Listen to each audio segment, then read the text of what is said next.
Some of you have heard, I shared the story a little while ago, how just a few months ago, I was working in my front yard fixing some things, and some Jehovah's Witnesses come by, and they say, hey, can we talk to you? And I'm fixing something. I go, of course. How can I? Yeah, I got some things to say to you too. You know, let's talk. No, seriously, because I just think, here's some human beings. I need to love on them. They're trying to love on me. And so they start sharing some things. And I just said, hey, can I tell you, I just tell you a couple things that God's done in my life recently?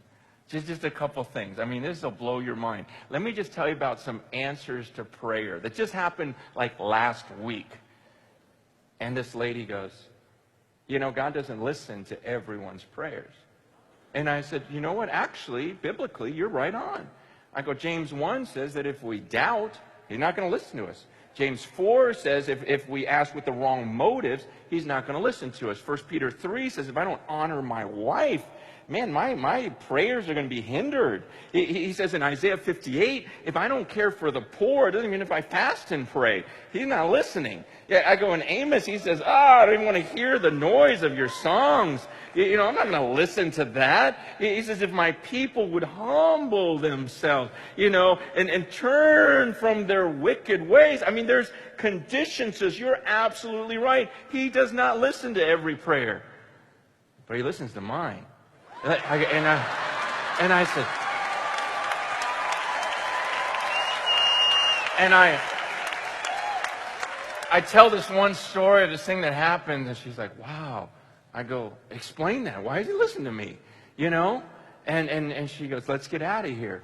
And so her and her friends start walking away. I go, actually, if you don't mind, I'd like to walk with you because I have some more stories.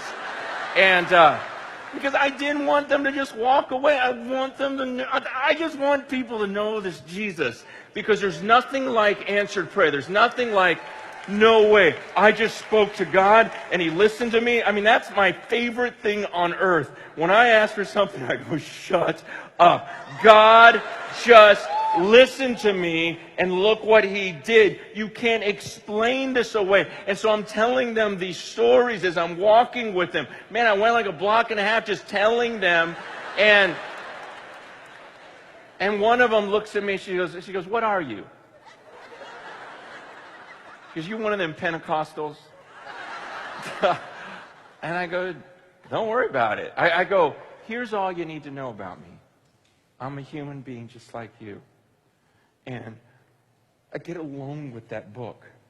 I get alone with the Bible and I just read it and I see stuff I'm supposed to do and I do it and I pray to that God in that Bible, that Jesus who died on that cross for me.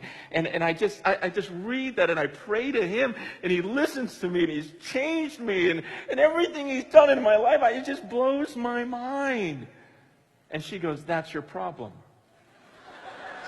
That was literally what she goes, that's your problem. She goes, you read that book by yourself. She goes, you can't understand that book unless one of our leaders explains it to you. And I said, see, that's your problem. No. I said, you're putting all of your trust in someone else. I go, do you understand this is about your eternity? This is about heaven and hell. And you are putting all your trust in what someone else tells you. And you understand, man, I think some of us in the room do this. Some of the things we believe and do and hold so dear is not because we found it in this book. It's just because someone told us. And I'm not saying that we don't listen to people who know more than we do. Man, I think there's a time to listen. But at the same time, you know, I see a lot of believers just grabbing on and listening to someone because they're a popular speaker, or listening to someone because he's a good singer, someone appears really intelligent, you know, quotes some Greek words that you don't know any better. You're like, okay, I guess. And you just start listening and you just follow these supposed scholars. And just like I told those ladies, I go, look, you would never come up with some of these conclusions if you just read this book over and over again.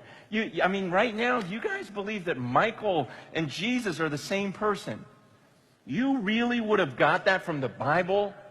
You only believe that because someone told you. If you put this verse over here, isn't that kind of the same? Yeah, I go, man, just read it for yourself.